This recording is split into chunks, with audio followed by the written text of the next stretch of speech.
Hello दोस्तों, मैं भावना श्रीवास्तव। आप लोगों का मेरे चैनल हमारे संस्कृत में स्वागत है।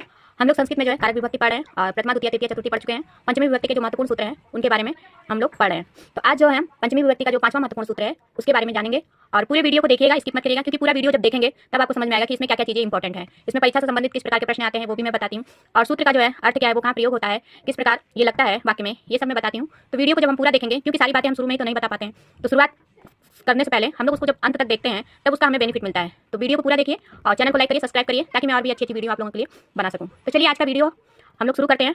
आज जो है हम लोग इस वीडियो में पंचमी विभक्ति का महत्वपूर्ण पांचवा सूत्र जानेंगे। तो आज का हमारा सूत्र है जुगुप्सा विराम प्रमाद अर्थानाम उपसंख्यानम।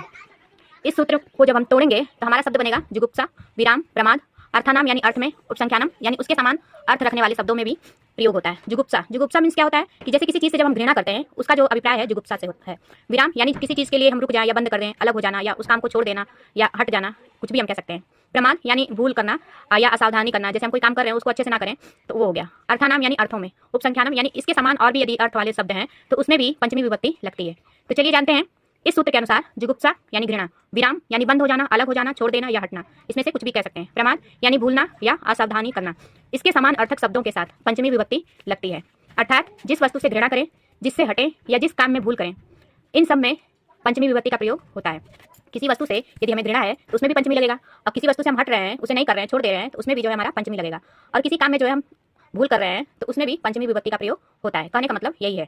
तो जहाँ पे हमें जुगुप्सा शब्द मिले, विराम मिले, प्रमाद मिले, तो वहाँ पे जो है हम लोग पंचमी विभक्ति का प्रयोग करेंगे। पूरे इस सूत्र का सारांश यही है कि जुगुप्सा विराम प्रमाद के अर्थ वाले शब्दों में और इसके समान यदि कोई अर्थ है तो उसमें भी जो है हम पंचमी विभक्ति का प्रयोग करेंगे। तो चलिए उदाहरण से जानते हैं। इसका उदाहरण है पापात जुगुप्सते, यानी पाप से घृणा करता है। सकार्यात विरमति यानी वह कार्य से विराम लेता है या रुकता है या उस काम को बंद कर देता है या छोड़ देता है, कुछ भी कह सकते हैं। पापा जुगुप्सते यानी पाप से घृणा करता है। तो यहाँ पाप जो है घृणा का भाव है, पाप के प्रति जो है घृणा का भाव है, इसीलिए जो है पाप में पंचमी विभक्ति लगी है। और नीचे वाला जो उदाहरण है सकार्यात विरमति, इसमें जो विराम दिया है कार्य को, तो विराम शब्द मिला आपको देखने के लिए, जुगुप्सा शब्द मिला देखने को ना, तो ऐसे ही प्रमाद शब्द मिले, चाहे उससे संबंधित समान अर्थ वाला शब्द मिले, तो उसमें हमें पंचमी विभक्ति का प्रयोग करना है।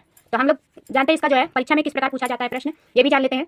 तो हाई स्कूल इंटर में जो है प्राय जो है शब्द में पूछा जाता है कि कौन सी विभक्ति लगी है। वाक्य दे दिया जाएगा और पूछेगा कि इस वाक्य में जो है किस शब्द में जो है पंचमी विभक्ति लगी है। तो एक प्रश्न ये बनता है, और दूसरा प्रश्न हमारा ये बनता है कि पूछ देगा कि पापा जुगुप्सते जो है किस सूत्र के अनुसार जो है पंचमी लगी है। तो यहाँ पे जुगुप्सते शब्द आया है ना, तो जुगुप्सते शब्द से जो है हम पहचान जाएंगे कि इसमें जो है जुगुप्सा विराम प्रमाद अर्थानाम उपसंख्यानम सूत्र से जो है इसमें यह पंचमी विभक्ति लगी है। तीसरा प्रश्न हमारा इस तरह बनता है कि जुगुप्सा विराम प्रमाद अर्थानाम उपसंख्यानम सूत्र दे देगा और पूछेगा कि यह जो है सूत्र किस विभक्ति का है।